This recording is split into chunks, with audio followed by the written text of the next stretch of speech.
Wah, keren. Halo Sobat Tani sekalian, jumpa lagi dengan saya Onike Leilogo dalam podcast Onike Leilogo Berbagi.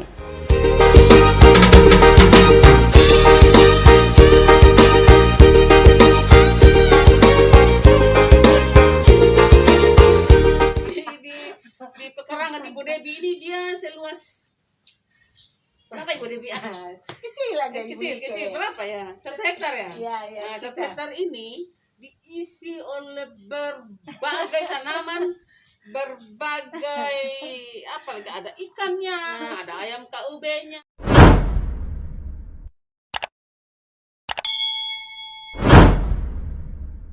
Hai Sobat Tani sekalian. Wah, senang nih bisa berjumpa lagi pada kesempatan kali ini di podcast Onike Leilogo Berbagi ini. Saat ini agak sedikit berbeda ya, karena yang saya mau informasikan adalah tentang bagaimana sebuah motivasi itu ada dalam diri seseorang dalam berusaha, dalam bekerja di samping pekerjaan-pekerjaan utama lainnya. Nah, bersama saya mungkin sudah sering lihat ya di podcast saya, Ibu Insinyur Deborah Kana HU MSI. Selamat pagi Ibu Debi. Senang nih Ibu Debi. Ibu Debi senang ya saya bisa berkunjung ke tempat Ibu. Ini sebetulnya ini lokasinya di rumahnya Ibu Debi. Di rumah Ibu Debi, dan kami berada sekarang di lokasi yang indah ini di atas kolam ikan. Jadi nanti kalau kita mau lihat kolamnya, sebetulnya ikannya ada banyak nih ya. Nah, apa yang ingin saya tonjolkan di sini bahwa bagaimana motivasi seseorang itu untuk berusaha, untuk bekerja. Di samping kita bekerja utama kita ya. Nah, Ibu Debi ini adalah seorang peneliti di BPTP Balitbangtan NTT. Beliau adalah peneliti media ya. Memang beliau lebih spesifiknya ke peternakan ya Ibu ya. Iya, peternakan baik produksi maupun untuk tanaman pakan ya. Apa yang tadi motivasi apa, seperti apa sebetulnya? Nah, pasti penasaran kan? Nah, jam kerja kita kan sampai sore nih Bu Debi ya. Iya. Jam 4 ya. Jam 4 pulang. Nanti kita akan apa ya? Melihat side by side. Ya, apa yang dilihat by side by side? Di pekarangan Ibu Debi ini dia seluas berapa Ibu Debi? Kecil aja. Kecil berapa ya? 1 hektar ya? Iya. Nah, 1 hektar ini diisi oleh berbagai tanaman, berbagai apa lagi, ada ikannya, ada sapinya, nanti ada di sana, ada ayam KUB-nya, ada tanaman pakannya, ada untuk sayuran ya, untuk isi perut ya, ada. Iya dong, harus ada untuk isi perut dong. Ibu Debi. Iya. Terus terang Ibu Debi ya, saya kalau lihat halaman pekarangan Ibu Debi yang luas ini, kok bisa seperti ini ya? Seperti apa membagi waktu bersama Pak Yakob? Nah, Ibu Debi ini kan bekas pacarnya Pak Profesor Yakob Nulik ya. Seperti apa membagi waktu Ibu Debi? Iya. Apa yang bisa dikerjakan dengan kalau masih ada waktu, itu yang kita kerjakan. Jadi sebenarnya tidak ada pembagian waktu yang sangat strict gitu ya. Kita karena saya hobi tanam, saya suka tanam. Hobi tanam. Hobi tanam apa saja kan? Apa saja ditanam itu, cabe, terutama bumbu-bumbu dapur. Bumbu dapur. Saya tanam kapulaga sekarang Bu Nike. Ada kapulaganya. Terus apa lagi? Ada. Pokoknya bumbu dapur. Bumbu dapur ada, serainya semuanya ada. Itu kan untuk urusan perut. Tapi kalau yang berbau-bau berhubungan dengan penelitian, ya kita lebih banyak sekarang ya pengamatan pada tanaman pakan ya. Pakan Tuh, baik kan? Itu rumput maupun legum. Nah, itu kan sebetulnya pekerjaan kantor, tapi justru itu juga dikerjakan di rumah. Jadi apa ya, tidak hanya sebatas di kantor. Nah, jadi pakannya apa saja Ibu? Pakannya saya ada kalau legum 2 jenis ya. Ada berapa jenis ya?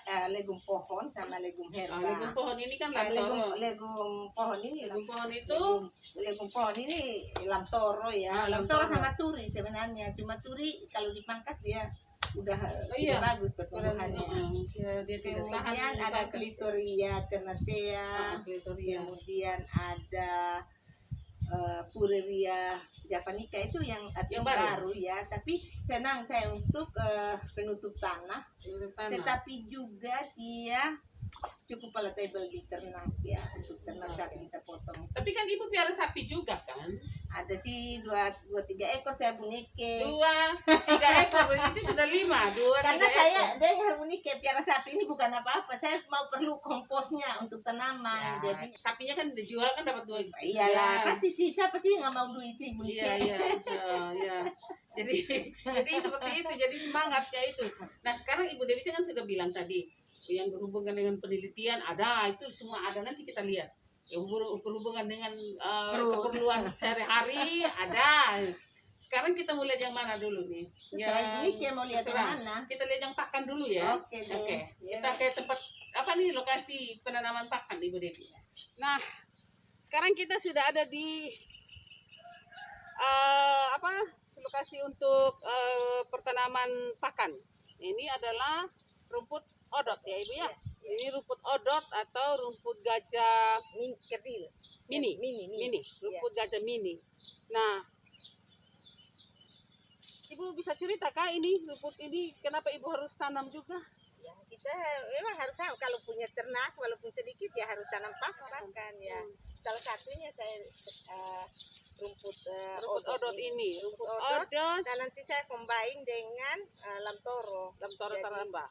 Tidak dikasih sendiri gitu ya, karena untuk pemberian pakan nanti kan dicampur nih kan ceritanya. Jadi itu memang sesuatu yang memang selama ini yang direkomendasikan ya, dan itu ternyata bukan sekedar bicara. Jadi Ibu Dewi sama Pak Yakob tidak hanya sekedar bicara di petani atau di penyuluh bahwa si pakan sapi itu harus rumput jenis rumput dan legum. Nah ternyata mereka melaksanakan itu. Nah itu yang contoh bahwa menunjukkan bahwa apa yang kita bicarakan ya Ibu Dewi ya, yang kita bilang itu, yang kita sampaikan ke orang lain itu juga harus diterapkan dalam diri kita sendiri ya gitu. Jadi Ibu Dewi tanam ini dari rumput, dan mungkin ada rumput lain ya. Ada rumput benggala, gajah ini. Oh ini rumput gajahnya ya. Ini rumput gajahnya. Ini rumput gajahnya. Kalau ini gajah mini. Ada cipelang juga di sini. Cipelang. Nah, jadi ini macam-macam nih yang ditanam jenis rumput. Karena memang dalam pemberian pakan memang karena harus berimbang ya antara rumput sama legum. Yang rumput lain mana Ibu? Rumput lain yang di sini. Ini masih odot tapi ada rumput ini. Apa? Ini rumput odot yang ini yang proteinnya 20% itu kita baru coba cair. Mana? Ini yang daunnya lebih kecil. Ini apa rumput apa? Rumput odot. Odot ya, juga ini ya? Odot yang katanya kita baru ambil dari Bogor kemarin. Oh ini baru ambil. Ini yang daun kecil ini proteinnya 20%. Kita baru mau coba di sini. Gimana? Dia 20%. Kalau yang odot?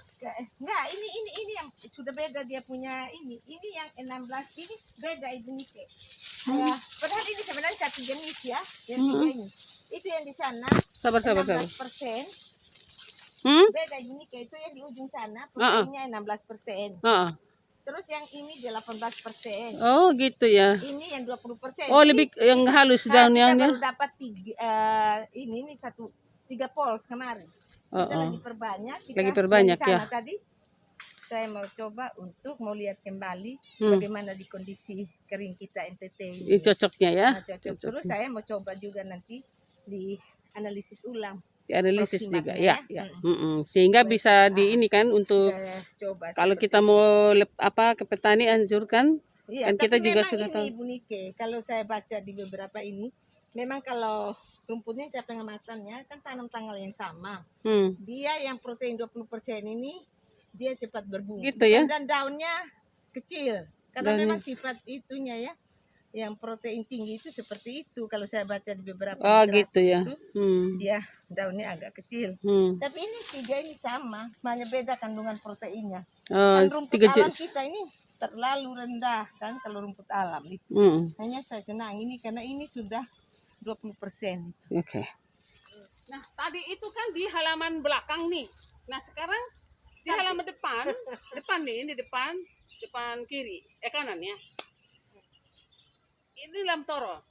Ini yang legum pohon tadi yang kita sebut, Iya, lamtoro karamba. Ya. Nah, berapa banyak ini, Bu? Banyak ya?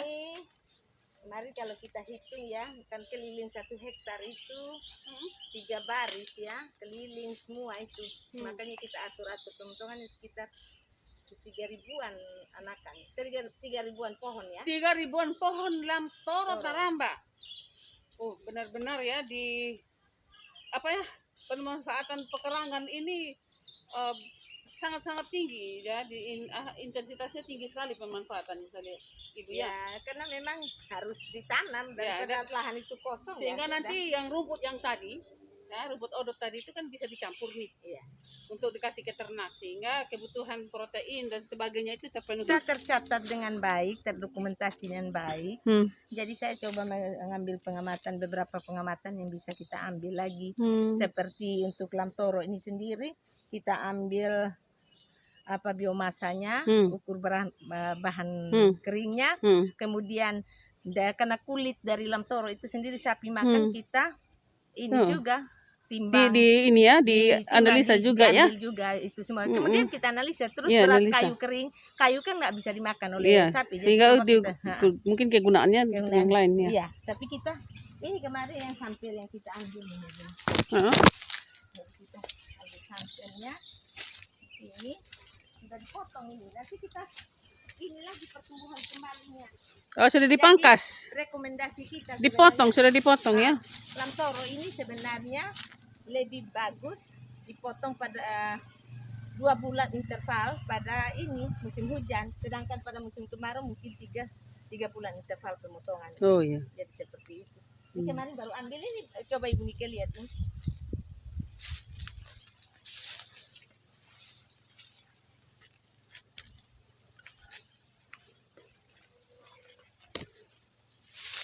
Ini saya tetap combine Ibu Nike sama rumput.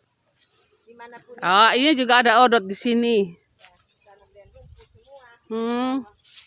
Ini jadi lamtoronya kita ukur. Itu yang sudah dipotong. Iya, tadi kan sudah ambil. Ini yang sudah dipotong. Jadi sudah diambil untuk dilihat biomasanya tadi ya. Biomasa sampai saya ambil ini ada kulit berat dari kulit dari satu pohon. Sendiri, dari satu pohon. Sampai ini semua kita ini. Berat banyak kulitnya. Berapa banyak kulitnya, terus berat basahnya berapa, berat keringnya berapa. Karena ini kulit kan dimakan oleh sapi. Iya. Kemudian kayunya juga supaya informasi itu kita bisa dapatkan dari kayu itu berapa. Kemudian dengan 3 baris atau 4 baris keliling 1 hektar itu berapa pohon dengan jarak sekian. Kita seperti itu. Dicoba-coba di namanya saja tapi kan ini lamtoro karamba ini kayaknya di sebelah sana juga ada ya, keliling semua 1 hektar sebagai dengan ini cara penanaman ini sama semua ya dengan ada berapa baris ya, sama semua. Jadi berarti ini lahan Ibu Debbie ini penuh dengan tanaman pakan sobat tani. Kemudian saya lihat di samping itu semua ada pisang, ada bambu, ada tanaman lain. Bambunya juga ada. Karena ya. Itu. Ini. Ya, inilah yang maksud saya Ibu Debbie motivasi dan juga kita di pertanian lahan kering ini Ibu Nike harus saya pikir model seperti ini. Jadi kita tidak bisa kita integrasi kita tidak perlu ke mana-mana untuk mencari pakan. Iya, saya paling ambil di sini disesuaikan dengan jumlah pakan, untuk jumlah ternak yang kita pelihara ya. Kita sesuaikan saja gitu. Jadi udah malas ambil dari luar, juga waktu juga tidak ada. Lebih baik ya manfaatkan di lahan sendiri pekarangan ya. Itu advokat ya. Advokat untuk dataran rendah. Ada sama ini. Jenis. Semua untuk dataran rendah. Karena kita naik bonat ini kan dataran rendah kan. Hmm. Kita harus pemilihan komoditasnya juga sesuai dengan kondisi Iya. agroekologinya Iya. ya. Seperti itu. Kalau klitoria di sana tapi dimakan ayam karena ayam paling suka. Oh, tapi masih ada? Masih bekas itu.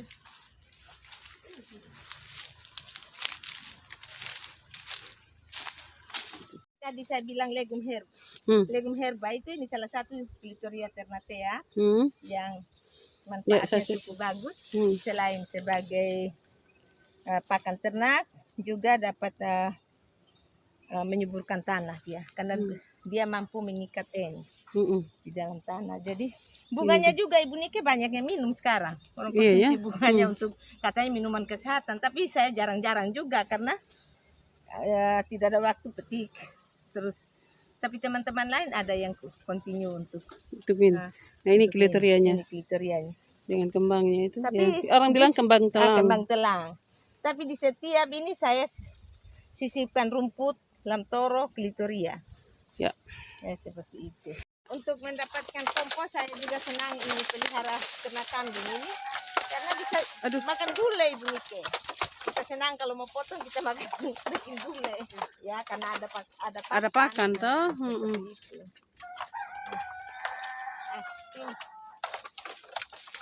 Ada berapa ekor? Tapi udah juga saya pernah jual sih. Ini ada berapa ekor ini?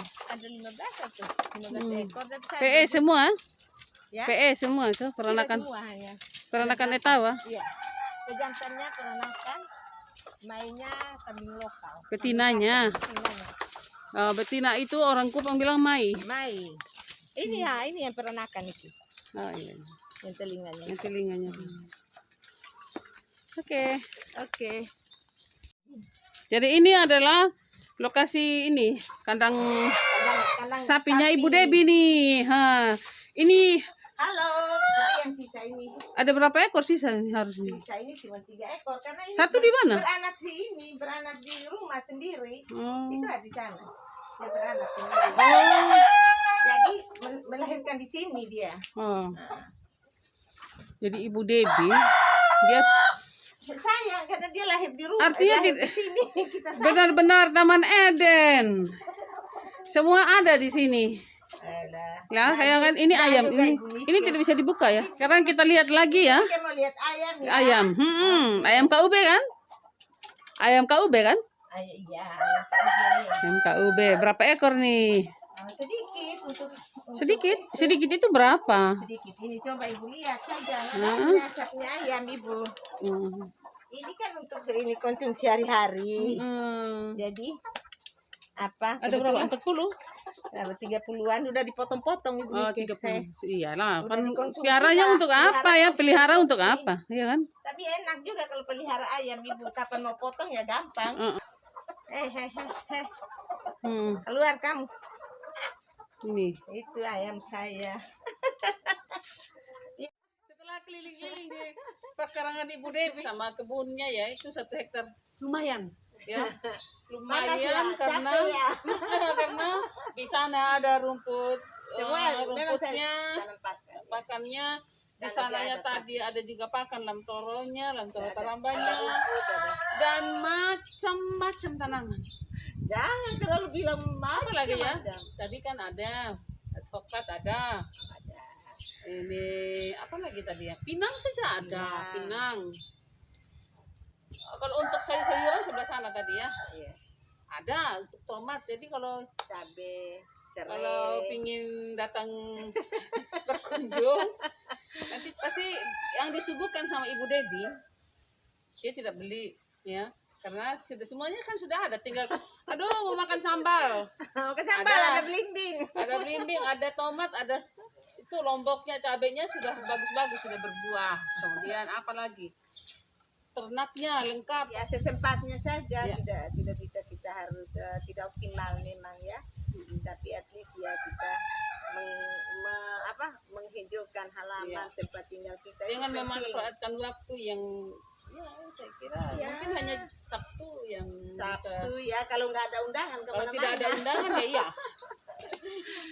tapi menanam itu menarik Ibu Nike. Apalagi saya senang bambu ya. Bambu itu menyejukkan loh Ibu Ya, Nike. ini Ya. bambu. Bambu hitam. Ada 8 jenis kita sekarang. Bambunya ya, Bambunya. 8 jenis bambu ya. Termasuk ini yang Itu hitam. betun, terus bambu hijau, Bambu terus hijau, bambu hitam, kuning, bambu kuning. hitam. Ada Jadi, bambu yang di sana itu Ibu Nike yang untuk tinggi, tapi untuk sebagai apa namanya? Untuk ambil buah yang tinggi itu bagus. Nah, jadi dia nggak Untuk berat. istilah orang tua untuk jolok. Jolok itu ya. Itulah. Seperti itu Bu Nike. Ya, oke. Nah, Demikian Sobat Tani. Demikian tadi profilnya Ibu Devi ya, sebagai seorang peneliti peternakan bersama Pak Profesor Yakob Duli. Ya, ini di rumah mereka ini. Jadi ini juga kita lagi di tamannya. Ya. Tadi kalau tadi kita membukanya kan di loponya. Ya kan, lopo yang di bawahnya ada ikan ya, kolam ikan. Berbagai macam ikan di sana dan dengan berbagai umur ya. Jadi kalau mau makan ikan bilang Ibu Devi, saya mau makan ikan. ya, ini keserok, serok ikannya. Oke. Terus sekarang kita berada di taman belakangnya, di halaman belakang. Ini sengaja dibentuk lagi nih, dibuat lagi tempat duduk yang nyaman, yang orang tidak akan bisa ambil ya, karena ini sudah paten ya, paten. Jadi itu yang dapat kami sampaikan sebagai ini sebetulnya podcast kali ini lebih menekankan kepada bagaimana memotivasi ya. Jadi informasi ini sekalian kita memotivasi sobat tani di mana juga berada, supaya walaupun dengan waktu yang sangat-sangat sedikit ya, yang sudah terkuras di kantor, begitupun Pak Yakob sama Ibu Devi masih bisa untuk menyisikan waktu mereka untuk memanfaatkan lahan yang luas ini sehingga tidak terbengkalai, tidak gersang gitu tidak loh. gersang. Ya. Jadi untuk kali ini demikian yang dapat kami sampaikan. Informasi ini sebagai sebuah motivasi, ya, dari seorang motivator menjadi sebuah motivasi bagi kita semua, Ya. Sobat Tani sekalian dan saya juga. Nanti kita jumpa lagi Bu Devi ya di episode berikut, yang pastinya dengan informasi yang sama menariknya, ya. Sampai jumpa dan salam inovasi. Iya, salam inovasi. Salam inovasi. Iya.